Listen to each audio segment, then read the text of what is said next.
إن الحمد لله نحمده ونستعينه ونستغفره ونعوذ بالله من شرور أنفسنا وسيئات أعمالنا. من يهده الله فلا مضل له ومن يضلل فلا هادي له. وأشهد أن لا إله إلا الله وحده لا شريك له وأشهد أن محمدا عبده ورسوله صلی اللہ تعالی علیہ وسلم تسلیما کثیرا کثیرا اما بعد.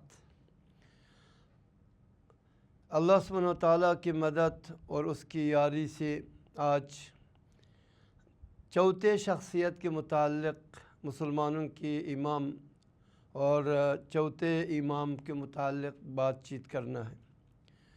اور یہ شخصیت الامام احمد بن حنبل الشیبانی رحمہ اللہ ہے. حقیقتاً الامام حقا، حقیقتاً یہ امام تھے اور شیخ الاسلام صدقاً، وہ ایک سچا اور صادق شیخ الاسلام تھے. اور اس کی پوری نسب اگر ہم دیکھیں، کنیت ابو عبداللہ احمد ابن محمد ابن حنبل الزحالی الشیبانی ہے. الزحالی الشیبانی. اور بعض لوگوں نے اس کو لمبے بھی ذکر کیا، احمد ابن محمد ابن حنبل الزحالی الشیبانی المروزی ثم البغدادی. یہ چار نسبتیں ہیں. ایک نسبت زحالی، دوسری نسبت شیبانی، تیسری نسبت مروزی اور چوتھے نسبت بغدادی. اور میں انشاءاللہ اس کی پوری وجہ بتا دوں گا وجہ کیا ہے. اور امام احمد ابن حنبل رحمہ اللہ، جیسا کہ امام الذہبی رحمہ اللہ نے فرمایا، احد الائمہ الاعلام، مشہور علماء اور ائمہ میں سے ایک امام ہے. لیکن انہ من اہل العراق، عراق کے، نسبت عراق کی طرف، یعنی عربی نسب ہے اصلی طور پر. اور یہاں جو اس کو زحالی کہا جاتا ہے، اس کے ابو کی نسبت سے، چونکہ ابو کی نسبت زحالی تک پہنچتے ہیں، زحل ان کی نسب میں. اور اس کو شیبانی کہا جاتا ہے اس لیے کہ ان کی والدہ بنی شیبان، اس کی طرف اس کو نسبت کیا گیا شیبانی. ہونا ہی چاہیے تھا کہ امام احمد ابن حنبل الزحالی کہنا چاہیے، نہ کہ شیبانی، چونکہ نسبت باپ کی طرف ہوتا ہے نہ کہ ماں کی طرف. لیکن یہ مشہور ہو گیا. البتہ یہ دونوں ایک ہی رشتہ کا ہے.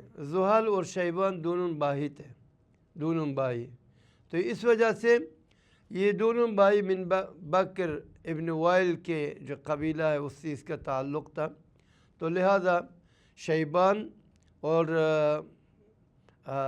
زحل دونوں بھائی ہے، کوئی حرج نہیں. اور امام احمد بن حنبل رحمہ اللہ کی نسب رسول اللہ صلی اللہ علیہ وسلم کے ساتھ ملتا ہے.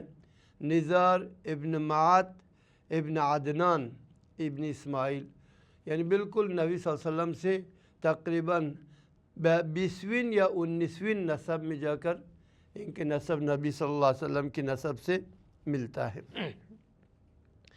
اور یہ در حقیقت جو قبیلہ ہے شیبان، اور اسی سے مثنی ابن حارث جو چیف آف آرمی اسٹاف ابو بکر صدیق رضی اللہ تعالیٰ عنہ کی زمانہ میں اس جنگ کی قائد تھا جو عراق العجم میں، جو آج کل ایران کے ماتحت ہے، اس میں جنگ جاری تھا. یہ مثنی ابن حارث شیبانی اس جنگ کی قائد اور اس کی رہنما و رہبر تھے.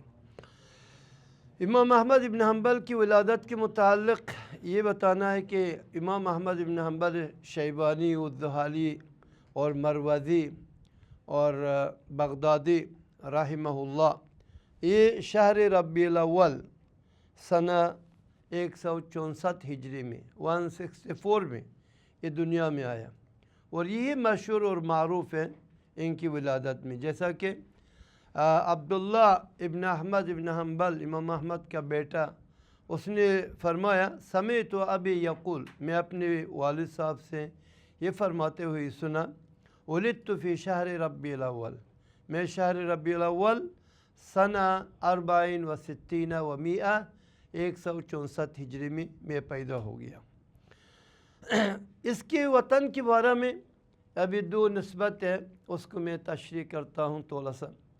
اس کے وطن کے بارے میں یعنی موطن الولادہ یا پیدائش کا جو جگہ ہے، اور وہ یہ ہے کہ اختلاف مورخوں کی اس میں بڑا اختلاف ہے، کوئی کچھ کہتے ہیں کوئی کچھ، لیکن صحیح ہے کہ امام احمد بن حنبل کیا مروی روز میں پیدا ہوا یا ان کی یہ عراق بغداد میں پیدا ہوا۔ تو میں نے کہا اس میں مورخین کے اقوال تو مختلف ہیں، لیکن جو راجی نظر آتا ہے اور وہ یہ ہے، امام احمد بن حنبل کے والد کام کے سلسلہ میں اور ان کی دادا بھی کام کے سلسلہ میں مروز میں زندگی کرتے تھے۔ مروز آج کل جغرافیائی لحاظ سے وہ ترکمانستان جو افغانستان کے ساتھ متصل ہے، جو افغانستان کے غربی صوبہ ہے ہیرات، وہاں بالکل قریب میں وہاں مروز میں ہے، مروز میں کام کرتے تھے۔ اور ان کی والدہ امام احمد بن حنبل کے حمل کے ساتھ مروز سے جب منتقل ہو گیا بغداد کی طرف، تو بغداد میں پھر امام احمد بن حنبل پیدا ہوا۔ تو اس وجہ سے اس کو کہا جاتا ہے مروزی، اس نسبت سے کہ ان کے والد اور ان کی دادا مروز میں تھا، اور اس کو بغدادی اس وجہ سے کہا جاتا ہے۔ تو یہ بغداد میں ان کی پیدائش ہے، ان کی والدہ وہاں منتقل ہو گئی، اور وہاں منتقل ہونے کے بعد امام احمد بن حنبل رحمہ اللہ بغداد میں پیدا ہوا۔ اور یہ مدینہ مرو اسی نسبت سے اس کو مروزی بھی کہا جاتا ہے۔ اور ان کی میں نے کہا کہ والد اور دادا دونوں یعملان فی مرو، مرو کی جو شہر تھا اس میں یہ دونوں کام کرتے تھے، چونکہ وہاں کھیتی باڑی کے کام بہت زیادہ تھا، وہاں کام کرتے تھے۔ تیسری بات یہ ہے کہ ان کے پیدائش کے بعد ان کی نشأت ہے۔ نشأت کے بارے میں امام احمد بن حنبل رحمہ اللہ جب پیدا ہوا اور نشأ و ترعرع، اس کی تربیت اور اس کی نشأت سارے کے سارے ان کے والد گرامی سے جو میراث رہ گیا تھا، اس نے اسی سے اس کو پالا، اور اس کی تربیت ان کی والدہ کے ذمہ پر آیا، جیسا کہ امام بخاری کی تربیت ان کی والدہ کی ذمہ پر تھے، اور اسی طرح ان کی تربیت ان کی ذمہ پر، اور اسی طرح نبی صلی اللہ علیہ وسلم کے والدہ، نبی صلی اللہ علیہ وسلم کی تربیت ان کی والدہ میں ابتداءً۔ اور جیسے کہ امام احمد بن حنبل رحمہ اللہ خود فرماتا ہے کہ لم ارا جدی ولا ابی، میں نے زندگی میں اپنے باپ اور اپنے دادا کو نہیں دیکھا، اس لیے کہ جب یہ بچپنے کی حالت میں فقد اباہ فی صغرہ، اپنے بچپنے میں اپنے والد کو گم پایا، یعنی وفات پا گیا۔ تو اس وجہ سے کہا کہ لم ارى جدی ولا ابی، نہ اپنے دادا کو دیکھا نہ اپنے باپ کو دیکھا، اس لیے کہ ان کی والد پہلے ہی سے مر چکا تھا۔ اور میں نے کہا کہ اس کی تربیت اور اس کے تعلیم اور اس کی سارے ذمہ داری ان کی والدہ کی ذمہ پر آیا، اور جو میراث میں چھوڑ کر گیا تھا وہ زمین وغیرہ، فاستغنى اللہ بها عما فی ایدی الناس، اللہ سبحانہ وتعالیٰ نے ان کی والدہ کو اس کی تربیت میں مستغنی کیا ان چیز سے جو ان کی والد نے میراث کے طور پر چھوڑ کر چلا گیا تھا، اور اسی سے اس کا تربیت اور اس کا نشأت تھا۔ امام احمد بن حنبل رحمہ اللہ کے بہت سارے شیوخ ہیں اور بہت سارے شاگرد بھی ہیں، تو ہم اس کو نہ گن سکتے ہیں نہ یہاں بتا سکتے ہیں تفصیلاً۔ البتہ اتنے آپ کو بتا سکتے ہیں کہ امام احمد بن حنبل رحمہ اللہ اپنے 15 سال کی عمر میں اپنے ایکٹیویٹی یا اپنے تعلیم کا سلسلہ یا طلب العلم کا جو